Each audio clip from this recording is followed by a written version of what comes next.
Run.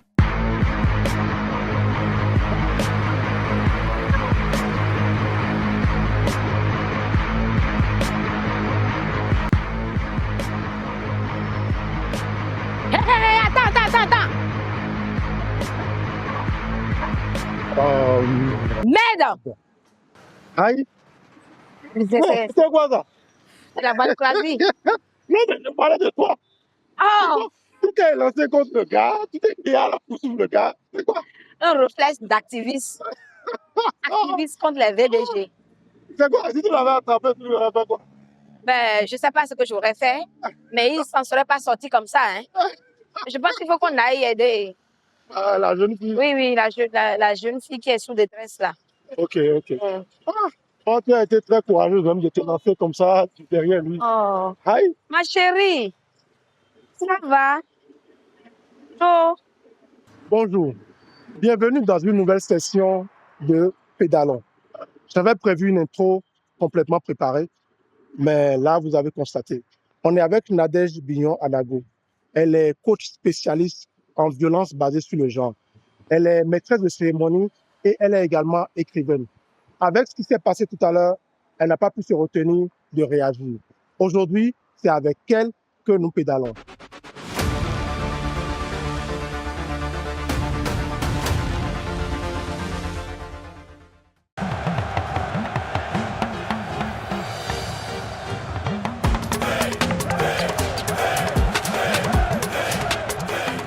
Nadège, bonjour.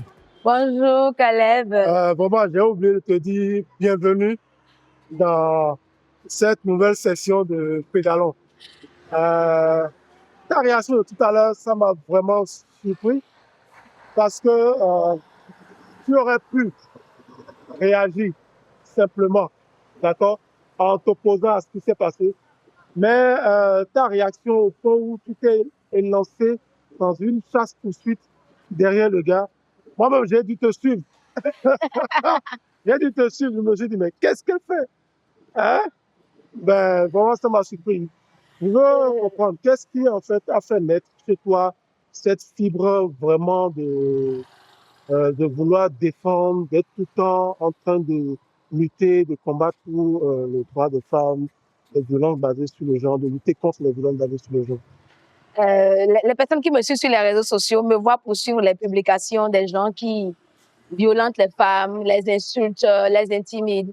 Et c'est pareil aussi dans la vie réelle. Et tout ça, je crois bien que c'est à cause de l'éducation que mon père m'a donnée. À cause de la vie que j'ai eu un père qui m'a toujours protégée, moi, mes soeurs et mon frère. Et je pense que toutes les femmes devraient se sentir en sécurité où qu'elles soient. Ok. Dis-moi, tu es né dans le Nord Bénin, c'est bien ça, hein? C'est bien ça. Où précisément? Je suis née au nord du Bénin, précisément à Perere. Perere. Perere, c'est juste à côté de Niki. Ok. Pour les personnes qui connaissent le nord Bénin. Ok. Et quand on dit Niki, ça évoque dans notre tête. Ça évoque quoi? La Gani. Bah, voilà. Ah ouais, donc tu es une princesse. Bariba ou Batonou? On va dire Batonou. Ah, On va dire Batonou. Batonou par le cœur. Je suis du sud, mais je suis née au nord. J'ai grandi au nord. ok. Et voilà, je suis venue très tard au sud. Donc, mes racines sont implantées au nord Au Bénin. Nord du Bénin. Ok. Précisément dans la communauté Batonou. La communauté Batonou. Oui. Princesse Batonou. Ok, je vois. Super. Du coup, dis-moi, tu es né au Nord, tu as grandi au Nord. Ça veut dire que tu as fait tes classes scolaires au Nord. Exactement. Mais tu es arrivé à Cotonou quand? C'est toute une histoire. C'est toute une histoire. Il faut dire que j'ai eu un père qui était très protecteur. Oui. Et jusqu'en classe de première, Oui. c'est-à-dire à un pas du bac, je n'étais jamais venue au sud du Bénin. Ok. Au sud du Bénin, je n'avais jamais traversé la frontière de Tchaourou, juste en classe de première. Ok. Et voilà, c'est en première qu'on m'a envoyé à Cotonou. Ok. Et j'avoue que j'ai même failli me perdre. J'ai failli me perdre totalement, oui. Tu es arrivé à Cotonou en classe de première? En première, voilà. Ok. Et c'était encore pour un bref séjour. Mon père ne voulait pas qu'on s'éloigne de la maison. Il estimait que les filles sont fragiles et que les filles devaient rester à côté de leur père et de leur mère. Ok, je vois. Et la première fois où tu es arrivé à Cotonou, ça s'est passé comment? Dis-moi. Tu es arrivé, ce sont les parents qui t'ont amené ou tu as débarqué seul à Cotonou? On m'a envoyé et j'ai failli me perdre. Ah bon? J'ai failli me perdre parce que quand je suis arrivée à Calavi, j'ai pensé que j'étais déjà à Cotonou. On m'a déposé, je ne savais plus comment faire, je me suis perdue. Ok. Je t'assure que c'est une histoire rocambolesque, je me suis perdue complètement. Ce qui fait que, voilà, C'est le taximan qui t'avait déposé à Calavi, c'est ça? c'est le taximan qui m'a déposé à Calavi. Et tu as J'ai dit pensé que tu étais j'allais à Cotonou et j'ai pensé que j'étais déjà à Et Cotonou. tu es descendu du taxi? Je suis descendue et il n'y avait pas de téléphone portable, donc c'était très, très difficile, très compliqué pour, on va dire, la jeune fille ignade que j'étais, qui ne connaissait pas, qui n'était pas habituée à une ville aussi grande, à autant de bruit. C'était vraiment compliqué. J'espère que tu as pu retrouver ton chemin, tu n'as pas dormi à Calavi. Tu n'as pas dormi au bord de la voie à Calavi. J'ai finalement trouvé mon chemin grâce encore aux parents. Ah, ok. C'est une histoire au Cambodge, je rassure. Tout à l'heure, tu disais que en classe de première. Et tu disais que la surprotection de ton père, ça t'a aidé et que ça t'a Oui, préservé de certaines choses. exactement. C'est pas compris. Donc, je disais que mon père ne voulait pas. Mon père, nous sommes d'une fratrie de 6 enfants, Ok. dont 5 filles. Tu imagines un peu, Ok. je suis dans une famille où il y a plus de filles que de. D'ailleurs, je n'avais que mon seul frère. Ok. Mon père est monogame. Et mon père était persuadé que les filles devaient rester à la maison parce que justement, il voulait les protéger de certaines choses, de certaines situations. Je trouvais qu'il exagérait, mais dans les discussions avec les filles, avec mes amis, par la suite, j'ai compris que mon père avait raison. Il avait raison. Il voulait juste nous protéger de certaines situations. Ok, quand tu parles de situation, tu parles de quoi concrètement? Est-ce qu'il y a eu des situations qui te sont arrivées, qui sont arrivées à des personnes proches de toi? C'est tout ça que moi, je veux comprendre. Alors, aujourd'hui, en tant qu'experte en genre et spécialiste des questions liées au VBG, aux violences basées sur le genre, et avec toutes les causeries que j'ai, je constate que la période de l'enfance est une période très délicate pour les filles. Beaucoup de filles subissent des attouchements, voire même des viols pendant qu'elles sont des petites filles. Carrément. Oui, et j'ai des amis qui ont vécu cette situation. Figure-toi, Caleb, oui, figure-toi, Caleb, que j'ai une amie qui s'est faite, qui a subi un viol venant de son propre demi-frère. Son propre demi-frère? Son propre demi-frère. Quand vous étiez en premier, quand ils sont propres demi-frères, ils sont peut-être même père, mais différents. Exactement, le père avait déjà 2 garçons avant d'épouser la maman de mon ami. Donc, ils sont même pères, mais de mères différentes. Et c'est pas seulement ça, il y a des situations où c'est le répétiteur, l'enseignant, celui qui est censé aider à la répétition, c'est lui qui profite et qui abuse. Tu m'as dit que tu as des amis qui ont subi des choses horribles. Par exemple, tu as parlé de cette amie qui aurait été accusée, violée par son demi-frère. Même père, mais différente. Ça m'a beaucoup surpris. Mais pourquoi elles sont restées silencieuses? Déjà parce que c'est des enfants. Déjà parce que c'est des enfants et qu'un enfant est très influençable. Ensuite, parce que quand c'est des viols domestiques, quand cela arrive dans le cercle familial, c'est-à-dire un répétiteur, un grand frère, un père, parce qu'il arrive que des pères aussi, soit des personnes qui violent, un père, un oncle, c'est quelqu'un qui lui-même, en fait, étant dans le cercle familial, en fait, c'est compliqué pour ces filles-là de dénoncer. Parce que c'est souvent quelqu'un exactement. Avant même, en fait, d'aller vers cette fille pour la violer, on s'est d'abord convaincu qu'elle resterait silencieuse. D'abord, on l'a attirée, peut-être avec des attentions, des petits cadeaux. C'est tout un jeu de manipulation. Exactement. Ensuite, on viole et après, on menace. Si tu me dénonces, je ferai ceci. On sent beaucoup d'émotions dans ce que tu dis et on sent que ce n'est pas quelque chose que tu as seulement vu arriver aux autres. Toi-même, tu es passé par là, c'est ça? Alors, Caleb, je veux te répondre, mais en te posant une question. Est-ce qu'on a besoin de subir un viol avant d'être révolté par un viol? Non. Est-ce qu'on a besoin de subir la violence avant d'être révolté par la violence? Non. Est-ce qu'on a besoin de subir l'injustice avant d'être révolté par l'injustice? En vrai, tous autant que nous sommes, nous devons toutes et tous nous sentir concernés par ce genre de situation. Maintenant, pour répondre à ta question, oui, cela a failli m'arriver quand j'étais adolescente. J'ai été enfermée dans un appartement par un jeune homme. Carrément. Enfermée. Enfermée. Et c'était horrible, mais je m'en suis sortie. Je m'en suis sortie parce que toute mon enfance, mon adolescence a été nourrie par les conseils de mon père. Tu étais préparée psychologiquement à ça. Oui, psychologiquement, j'ai toujours été préparée à ça. Et avec la grâce de Dieu, je m'en suis sortie. Est-ce qu'on peut dire en fait que les parents qui surprotègent leurs enfants, surtout leurs enfants filles, est-ce qu'on peut ne pas y voir là de la méchanceté, mais que c'est clairement parce qu'ils savent le monde dans lequel on est aujourd'hui et qu'ils doivent les préparer psychologiquement tôt ou tard à affronter ce genre de situation? Alors, déjà, je veux dire que même s'ils font de mauvais choix, la plupart du temps, les parents font des choix qu'ils pensent être meilleurs pour leurs enfants. Les parents font d'abord les choix pour protéger leurs enfants. Et comme je l'ai dit précédemment, moi, je suis dans une fratrie de 5 filles. 6 enfants, 5 filles. Alors, vous imaginez un peu si mon père ne faisait pas attention à ce genre de choses. Ce n'était pas non plus qu'il était sévère, non, mais il nous parlait beaucoup. Il nous parlait de la réalité de la vie, de tout ce qui pouvait nous arriver, de tout ce que lui-même vivait en tant qu'homme, des choses auxquelles on devrait faire attention. Donc oui, les parents qui se protègent, c'est pas d'abord par la méchanceté, mais il faut pas juste protéger pour protéger. Je pense qu'il faut expliquer, il faut parler, il faut partager. C'est hyper important. Si en tant que parent d'une fille, vous interdisez sans expliquer, rapidement, les enfants vont prendre ça, les enfants, surtout les filles, vont prendre ça comme une forme de brimade et vont essayer de se révolter. Ce qu'il faut faire, c'est protéger tout en expliquant.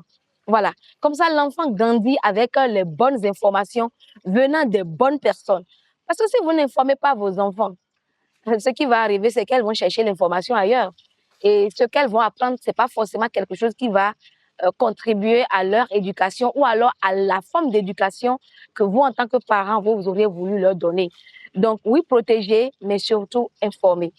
Nadège, je suis entièrement d'accord avec ce que tu dis, d'accord? Tant mieux. Et ton parcours révèle ou témoigne plutôt de cette éducation que tu as reçue. Parce que, vu ton parcours, quitter le Nord, arriver à Cotonou, débarquer seul à Cotonou, te faire un chemin jusqu'à devenir aujourd'hui une professionnelle des médias, mieux, tu es aujourd'hui maîtresse de cérémonie, tu animes de grands événements. Je me demande, est-ce que dans l'univers ou dans le monde du showbiz, de l'événementiel, est-ce que ces violences ne sont pas plus présentes, ne sont pas plus monnaie courante? Alors, Caleb, tu sais, partout où il y a les hommes et les femmes, il y a toujours ce genre de possibilités. Surtout dans un milieu qui appelle au glamour, à la beauté. Parce que tu sais, la maîtrise de cérémonie, c'est d'abord donner tout l'éclat, le prestige qu'il faut à un événement. Et donc, exactement, les paillettes, les grandes salles de fête, exactement. Il y a des rencontres, il y a de la jeunesse. La légèreté. La légèreté, la jeunesse qui rencontre en fait des personnalités qu'on n'aurait pas croisées dans la vie normale. Donc, partout où il y a les hommes et les femmes, il y a aussi ces situations, surtout dans le domaine des médias et aussi dans le domaine de la maîtrise de cérémonie, bien entendu. Oui, dis-moi, dans le domaine des médias, où tu es vraiment une figure, est-ce qu'il t'est déjà arrivé une situation particulière? Quand tu parles de personnalité. Qu'est-ce que tu appelles situation particulière? Oui, raconte-moi, est-ce qu'il est déjà arrivé avec une personnalité publique de haut rang, une situation déplacée? Alors, je suis allée animer un événement. Et à un moment donné, quelqu'un vient vers moi avec un bout de papier et c'est le numéro de quelqu'un Oui, qui est un député. oui, Il est à l'Assemblée nationale ok. et c'est écrit dessus, je veux qu'on passe la nuit ensemble. C'est pas compris. Attends, Comme attends, ça. attends. On rembobine, on rembobine, on rembobine. On rembobine. Tu vas trop vite pour moi. On rembobine. Donc, il n'y a pas eu de Non, non, drague, non, il n'y arrête. a pas eu de tu me plais, Attends, est-ce qu'on peut sortir? attends. Non, c'est direct, quoi. Ok. On parle de. Attends, tu parles de quelle époque? Ancienne législature, il y a 10 ans, il y a Pardon, 20 ans. pardon. Ah, ok. Retiens simplement que c'est une personnalité, Un député. un député, quelqu'un de classe. Ok. Donc, Franchement, tu finis d'animer. non, je suis en cours d'animation. Donc, en Je pleine n'ai pas fini. cérémonie, Je suis en cours d'animation et la personne dit, je veux qu'on passe la nuit ensemble. il écrit ça sur un bouton. Oui, et il me fait envoyer le papier avec son numéro de téléphone. Je t'attends à la fin. J'étais... Sans. il n'y a pas eu de préalable, quoi. Voilà, il Il n'y n'y a a pas eu de pas eu de préalable. drague, il n'y Il a n'y a pas pas eu eu de de... flirt, rien. Non, il n'y a rien de tout ça. Et j'avoue que j'étais choquée. Mais moi, évidemment, j'ai dit non. Mais quand j'ai raconté ça après à des amis, des collègues, ils m'ont dit, mais non, tu as raté la chance de ta vie. Mais il fallait dire oui. Tu imagines ces opportunités que tu aurais eues avec cette personne? Tu imagines les opportunités que tu aurais pu avoir, les portes qu'il aurait pu t'ouvrir? Je dis, mais comment il peut m'ouvrir les portes? Il ne me connaît même pas. Il n'a pas pris le temps de me connaître. Il ne veut pas me connaître. Oui, mais attends, même dans ce cas, c'est là en fait que je trouve également ça un peu aberrant. Comment se fait-il que dans ce cas, 80 ou 90% des personnes, au lieu de te dire, ma soeur, tu as bien réagi, tu as bien fait, 90% te disent plutôt, mais pourquoi tu as raté l'opportunité de ta vie? Mais parce on a faim. On a faim. Oui, mais Quand on je a dis fait. qu'on a faim dans un milieu où les gens ont faim, les valeurs disparaissent. Oui, De toute mais façon, moi, je ne me suis pas sentie respectée. Je me suis sentie comme un objet. Et ça va à l'encontre de toutes mes valeurs. C'est-à-dire, accepter ce genre de proposition, c'est venir moi-même jeter tous les efforts que j'ai faits jusque-là. Parce que j'ai fait énormément d'efforts pour être là où j'en suis, encore que je ne suis pas encore arrivée. Il y a beaucoup de gens qui sont devant moi, mais accepter ce genre de proposition, c'est... Et puis moi, avec ma petite intelligence, je pense que ça ne pouvait même pas, en fait, être plus qu'un coup d'un soir. Pourquoi?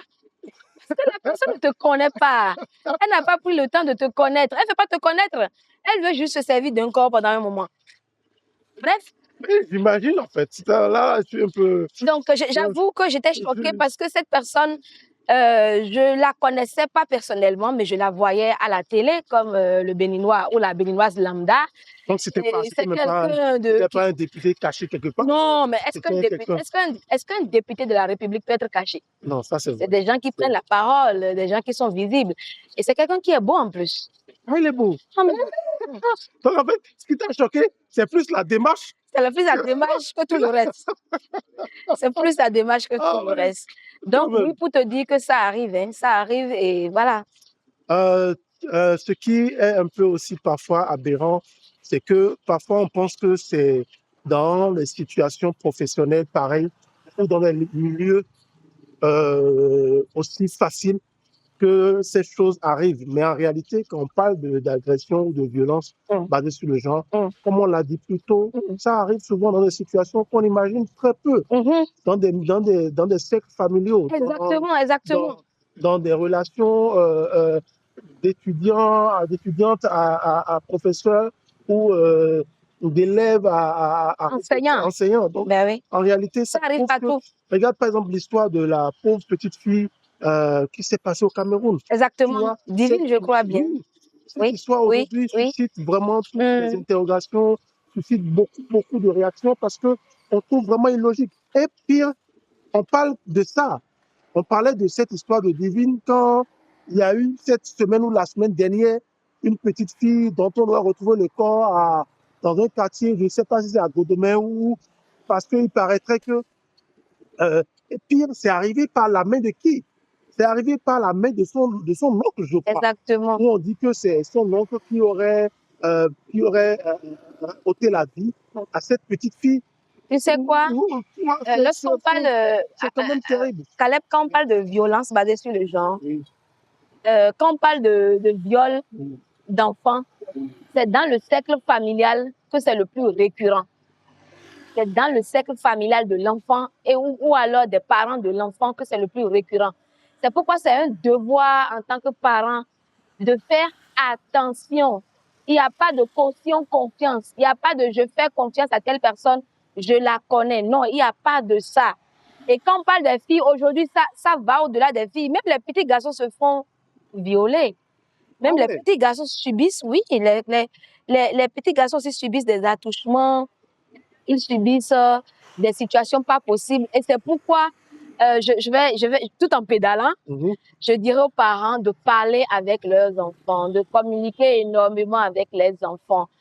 Votre enfant, il était habituellement gai, il aimait beaucoup se faire taquiner du jour au lendemain, il ne parle plus, il ne réagit plus. Vous devez vous interroger. Tu permets, je raconte une petite anecdote rapidement. Moi, j'ai l'enfant d'une amie à moi qui subissait un viol dans leur propre maison.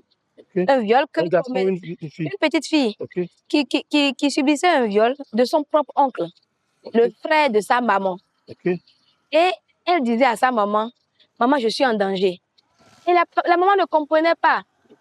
Et à un moment donné, la petite fille a commencé par perdre ses cheveux. Et c'est à l'école. Oui, oui. C'est aussi des effets psychologiques. Oui, c'est un stress mental. Exactement. Et donc, c'est sur insistance des enseignantes que finalement l'enfant a parlé. Et la mère est tombée des nues. Elle n'aurait jamais imaginé un instant que ça lui arrive. Et tout cela a bouleversé le cercle familial. Tu vois? Ça a presque cassé la famille. Donc, chers parents, faites attention à vos trésors. Et c'est le quotidien de beaucoup de filles en silence. C'est pourquoi on doit tous se sentir concernés. C'est vraiment triste. Honnêtement, c'est vraiment triste. Moi, ce qui m'intéresse beaucoup quand on parle souvent de cette histoire, c'est toi, par exemple, avec ta casquette de consultante en violence basée sur le genre. Je suis consultante en genre et spécialiste des questions liées au VBG et au DSSR. DSSR, droit, santé sexuelle et reproductive. Quand vous allez vers la population pour sensibiliser la population, est-ce que, je ne parle pas forcément déjà des parents, je ne parle pas des parents qui ont des petites filles, mais quand vous allez parler à la population en général et vous leur dites, écoutez, les filles ne sont pas des objets sexuels, quelle est souvent la réaction? Est-ce que vous sentez dans leur réaction qu'ils sont réceptifs à ce que vous dites, ou vous sentez de l'hypocrisie, ou vous sentez qu'il y a carrément des regards de prédateurs sexuels? Alors, nous avons, quand on va en communauté, on a beaucoup de réactions.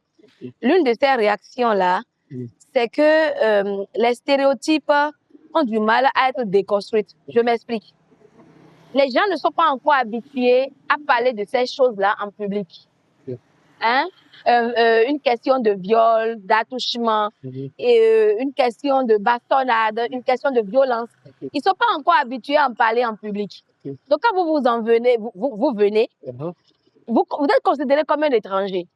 Et même quand ces personnes-là subissent ces choses, c'est un sourire jaune, un sourire neutre, on ne se prononce pas vraiment. Déjà parce que les femmes se disent, l'homme est mon chef, il est mon roi. Avant même qu'elles viennent vous écouter, c'est l'homme qui a donné l'autorisation. Et si c'est cet homme-là qui est violente, vous comprenez qu'elles auront du mal à partager ça avec vous. Donc, il y a d'abord cette première réaction. Ensuite, il y a la deuxième réaction, vous vous mêlez de quoi? Et vous vous mêlez de quoi? Ce comportement de vous mêlez de quoi? C'est souvent les hommes qui l'ont. Vous voyez un peu, le patriarcat leur a dit que c'est l'homme qui est le chef et qui peut faire ce qu'il veut. Vous venez vous mêler de quoi en voulant leur dire que c'est autre chose qui doit se faire. Voilà. Et ensuite, il y a aussi des gens qui ont vécu ces situations difficiles. Quand je dis ces situations, je veux parler de violence, de viol, etc. Il y en a qui ont donc vécu, il y en a qui ont subi, il y en a qui sont révoltés, il y en a qui en ont marre. Et justement, qui prennent ces messages comme des messages de bienvenue, des messages voilà, des messages salutaires, et qui se disent, ah, tiens, voilà, il faut que je m'en sorte, je vais m'en sortir. Voilà la réponse que j'attendais depuis longtemps. Donc, voilà un peu Caleb. C'est quand même intéressant. Est-ce qu'il est déjà arrivé où vous avez été confronté à une situation où un parent ou une personne en milieu communautaire a réagi de façon inappropriée face à une de vos communications? Alors, il faut dire déjà que quand vous voulez faire une communication en communauté, vous ne venez pas comme ça du jour au lendemain le faire. Vous passez par les leaders religieux traditionnels. Vous voyez, il y a des gens qui vont préparer le terrain avant que vous ne veniez sur ce terrain-là. Et donc, la plupart du temps, c'est vrai, il y a des réactions, mais pas aussi vivement que celles que tu es en train de décrire. Okay. Oui, il y a des réactions, parfois négatives, mais puisque nous venons souvent sous la coupole du chef du village ou du chef quartier ou du roi ou de l'imam, etc., etc., voilà, ça passe plus crème. Et pour te dire, tout dernièrement, on a fait une activité à Parakou sur les questions de justice menstruelle. Mais avant de venir à Parakou, on a pris le soin d'aller voir le préfet, d'aller voir le maire, d'aller voir l'imam de Parakou. Voilà, d'aller voir les personnes qu'ils écoutaient eux-mêmes déjà, les personnes que la communauté elle-même écoute déjà. Et quand vous procédez ainsi, et quand c'est comme ça, c'est bien entendu beaucoup plus facile, quoi, Caleb. Je comprends parfaitement. Nadège, sur notre parcours à vélo, presque arrivé à la moitié du chemin. Mais tu m'as même pas, en fait, tu m'as pas dit le parcours qu'on devait faire. Je suis en train de le découvrir. Oui, tu m'as pas laissé dire le parcours. Tu as commencé par courir à vélo derrière quelqu'un. Je suis en train de le découvrir et bien Oui, qu'étant de Calavi. Tu sais que je suis de la commune de Calavi. Oui, je suis originaire de Calavi et je suis des Inviers. Et j'avoue que je ne connaissais pas cet endroit-là. Actuellement, on est derrière le CHIC, l'hôpital international de Calavi. C'est très beau. À la base, notre itinéraire, on a commencé par le carrefour Aconville. Oui. Et à partir du carrefour Aconville, on a pris le nouveau goudron. Oui. Le nouveau goudron qui a été fait, on a pris le nouveau goudron pour arriver derrière le Prestige. Oui. On a pris la voie pavée de Prestige. Oui. Après la voie pavée, après Prestige, on est arrivé au niveau du musée, là où il y a les statues. Oui, j'ai vu. Les monuments qui reflètent la culture et l'identité du Bénin. Et actuellement, on est derrière le CHIC. Actuellement, on est derrière le CHIC, le centre hospitalier international de Calavi, qui a été inauguré l'année dernière, je pense. Ok, c'est très beau. C'est l'année dernière que ça a été inauguré. C'est un site assez vaste. Oui, je le constate. C'est un site très vaste. Je le constate. Super équipé. Et très beau. Oui. Très beau. Comme quoi, on peut allier la beauté à la santé. On peut se soigner dans un bel endroit. Effectivement, se soigner dans un bel endroit. Déjà, ce qu'on dit, c'est que quand tu es malade, l'endroit où on te reçoit te fait déjà guérir, ne serait-ce qu'à 10-20%. À ta bonne santé. Tu vois, si tu arrives dans un endroit où les premières choses que tu vois te stressent psychologiquement, ou la manière dont on t'accueille te stresse psychologiquement, ça peut même doubler ce que tu as comme mal. Alors que quand tu arrives dans un cadre où on prend soin de toi, où le cadre même est tellement sain, tu as l'impression que tu n'es pas dans un hôpital. Moi, je me rappelle à un moment donné, parfois, tu viens dans la zone, tu vois des gens, on ne dirait pas que c'est le chic, tu as l'impression qu'ils sont venus dans un jardin. Les gens se mettent devant, font leur petite balade ou leur marche du soir. Waouh! Oui. Un peu comme nous. Un peu comme nous, à vélo. Un peu comme nous, pédalons. Donc, les gens le font régulièrement dans la zone, quoi. C'est ça, en réalité. Et notre destination finale, c'est de regagner le carrefour à Conville en reprenant le tronçon. Par là où tout a commencé. Par là où tout a commencé. Et on aura bouclé, je pense, les 4,2 km de notre balade. De notre balade. Nadège, ça va? Oui, mais j'ai soif.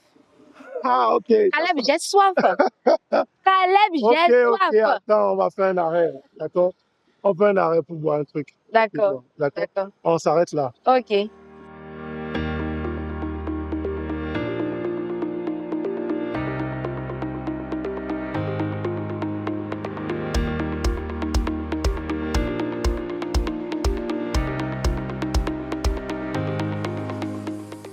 Et le jus est servi. Je prends ça. Ah. Je vais boire ça, mais je vais goûter ça aussi. Bon, à Nadège. À Pédalon. À la team Pédalon. Ouais. Ah Ça ouais, fait du bien.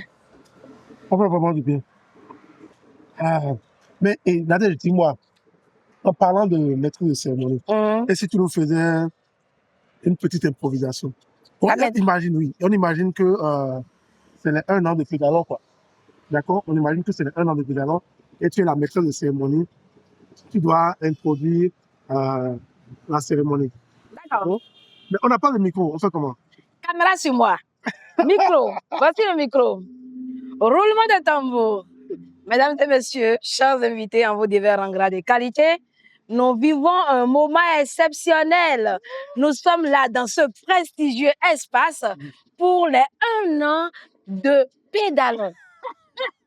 Est-ce que vous êtes prêts à recevoir ce jeune prodige? Hein? Est-ce que vous êtes prêts à accueillir celui-là même qui depuis 1 an a vu à vélo des célébrités, des sommités? Applaudissons pour Caleb Obed! Tu es dingue, tu t'es promis. Tu es trop dingue, tu es trop dingue.